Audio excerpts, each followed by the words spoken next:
जीवन में विश्वास की कितनी अधिक आवश्यकता है, आइए एक छोटी सी कहानी के माध्यम से जानते हैं।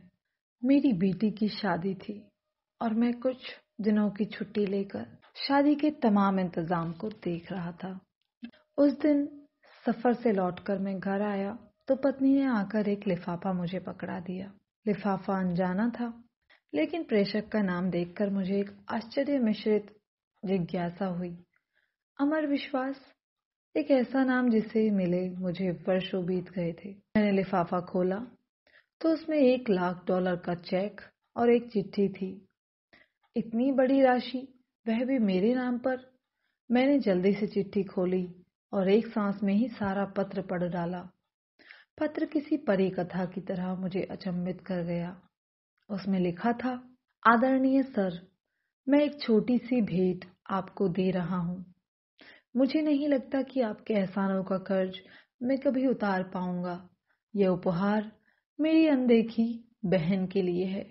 घर पर सभी को मेरा प्रणाम, आपका अमर। मेरी आंखों में वर्षों पुराने दिन सहसा किसी चलचित्र की तरह तैर गए। एक दिन मैं चंडीगढ़ में टहलते हुए एक किताब की दुकान पर अपनी मनपसंद पत्रिकाएं उलट पलट रहा था कि मेरी नजर बाहर पुस्तकों के एक छोटे से ढेर के पास खड़े हुए एक लड़के पर पड़ी। वह पुस्तक की दुकान में घुसते हुए हर संभ्रांत व्यक्ति से कुछ अनुनय विनय करता और कोई प्रतिक्रिया न मिलने पर वापस अपनी जगह पर जाकर खड़ा हो जाता। मैं काफी देर तक मूक दर्शक की तरह यह नजारा देखता रहा। पहली नजर में यह फुटपाथ पर दुकान लगाने वालों द्वारा की जाने वाली सामान्य सी व्यवस्था लगी, लेकिन उस लड़के के चेहरे की निराशा सामान्य नहीं थी। वह हर बार नई आशा के साथ अपनी कोशिश करता, लेकिन फिर वही निराशा। मैं काफी देर तक उसे देखने के बाद अपनी उत्सुकता दबा नहीं पाया और उस लड़के के पास जाकर खड़ा हो गया। वह लड़का कुछ सामान्य सी विज्ञान की पुस्तकें बेच रहा था। मुझे देखकर उसमें फिर उम्मीद का संचार हुआ और बड़ी ऊर्जा के साथ उसने मुझे पुस्तकें दिखानी शुरू की। मैंने उस लड़के को ध्यान से देखा। साफ सुथरा, चेहरे पर आत्मविश्वास, लेकिन पहनावा बहुत ही साधारण। ठंड का मौसम था और वह केवल एक हल्का सा स्वेटर पहने हुए था। पुस्तकें मेरी किसी काम की नहीं थी, फिर भी मैंने जैसे किसी सम्मोहन से बंद कर उससे पूछा, बच्चे, ये सारी पुस्तकें कितने की हैं? आप कितना दे सकते हैं सर? उस बच्चे ने बोला। अरे, कुछ तो तुमने सोचा होगा ना। आप जो दे देंगे, लड़का थोड़ा निराश होकर बोला। तुम्हें कितना चाहिए? उस लड़के ने अब यह समझना शुरू कर दिया कि मैं अपना समय उसके साथ गुजार रहा हूँ। 5,000 रुपये, वह लड़का कुछ कड़वाहट में बोला। इन पुस्तकों का कोई 500 भी दे दे तो बहुत है। मैं उसे दुखी नहीं करना चाहता था, फिर भी अनायास ही मुंह से निकल गया। अब उस लड़के का चेहरा देखने लायक था, जैसे ढेर सारी निराशा किसी ने उसके चेहरे पर उड़ेल दी हो। मुझे अब अपने कहे पर पछतावा हुआ। मैंने अपना एक हाथ उसके कंधे पर रखा और उससे सांत्वना भरे शब्दों में फिर पूछा, देखो बेटे, मुझे तुम पुस्तक बेचने वाले तो नहीं लगते। क्या बात है, साफ साफ बताओ कि क्या जरूरत है? वह लड़का तब जैसे फूट पड़ा। शायद काफी समय निराशा का उतार चढ़ाव अब उसके बर्दाश्त के बाहर था। सर, मैं 12वीं कक्षा कर चुका हूँ। मेरे पिता एक छोटे से रेस्तरां में काम करते हैं। मेरा मेडिकल में चयन हो चुका है। अब उसमें प्रवेश के लिए मुझे पैसे की जरूरत है। कुछ तो मेरे पिताजी देने के लिए तैयार हैं, कुछ का इंतजाम वह अभी नहीं कर सकते। लड़के ने एक ही सांस में बड़ी अच्छी अंग्रेजी में कहा, तुम्हारा नाम क्या है?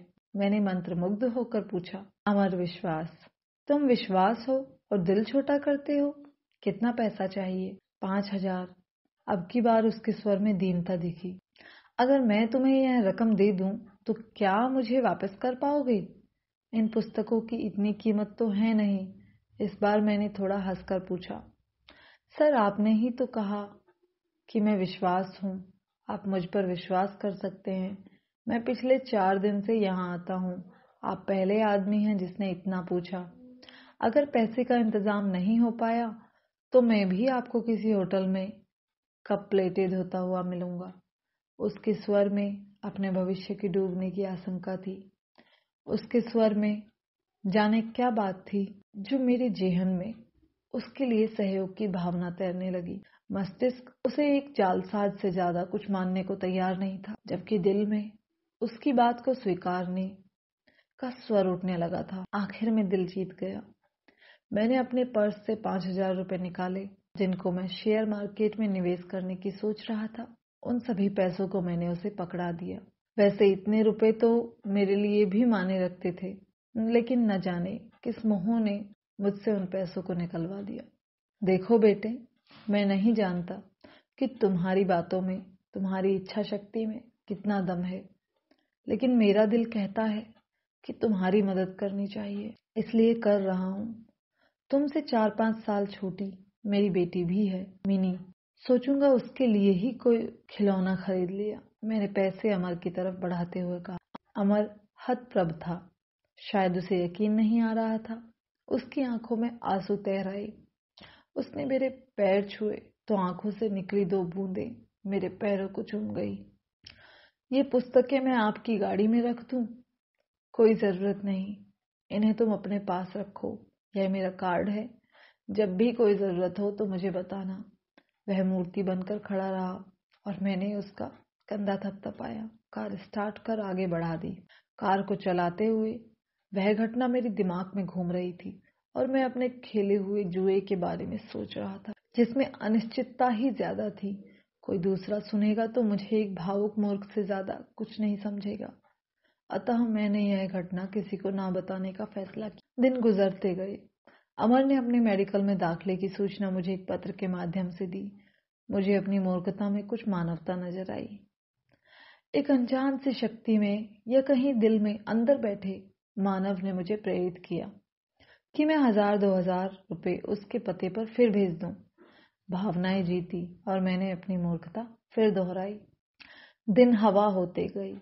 उसका संक्षिप्त सा पत्र आता, जिसमें 4 लाइनें होती, 2 मेरे लिए, एक अपनी पढ़ाई पर, एक मिनी के लिए, जिसे वह अपनी बहन बोलता था। मैं अपनी मूर्खता दोहराता और उसे भूल जाता। मैंने कभी चेष्टा भी नहीं की कि उसके पास जाकर अपने पैसे का उपयोग देखूं। न कभी वह मेरे घर आया। कुछ साल तक यही क्रम चलता रहा। एक दिन उसका पत्र आया कि वह उच्च शिक्षा के लिए ऑस्ट्रेलिया जा रहा है। छात्रवृत्तियों के बारे में भी बताया था और एक लाइन मिनी के लिए लिखना वह अब भी नहीं भूला। मुझे अपनी उस मूर्खता पर दूसरी बार फक्र हुआ, बिना उस पत्र की सच्चाई जाने। समय पंख लगाकर उड़ता रहा। अमर ने अपनी शादी का कार्ड भेजा। वह शायद ऑस्ट्रेलिया में ही बसने के विचार में था। मैंने भी अपनी पढ़ाई पूरी कर चुकी थी। एक बड़े परिवार में उसका रिश्ता तय हुआ था। अब मुझे मिनी की शादी लड़के वालों की हैसियत के हिसाब से करनी थी। एक सरकारी उपक्रम का बड़ा अफसर कागजी शेर ही होता है। शादी के प्रबंध के लिए ढेर सारे पैसे का इंतजाम, उधेड़-बुन और अब वह चेक। मैं वापस अपनी दुनिया में लौट आया। मैंने अमर को एक बार फिर याद किया और मिनी की शादी का कार्ड अमर को भी भेज दिया। शादी की गहमा-गहमी चल ही रही थी। मैं और मेरी पत्नी व्यवस्थाओं में व्यस्त थे और मिनी अपनी सहेलियों में। एक बड़ी सी गाड़ी पोर्च में आकर रुकी। एक संभ्रांत से शख्स के लिए ड्राइवर ने गाड़ी का गेट खोला तो उस शख्स के साथ उसकी पत्नी, जिसकी गोद में एक बच्चा था, वो भी गाड़ी से बाहर निकले। मैं अपने दरवाजे पर जाकर खड़ा हुआ तो लगा कि इस व्यक्ति को पहले भी कहीं देखा है। उसने आकर मेरी पत्नी और मेरे पैर छुए।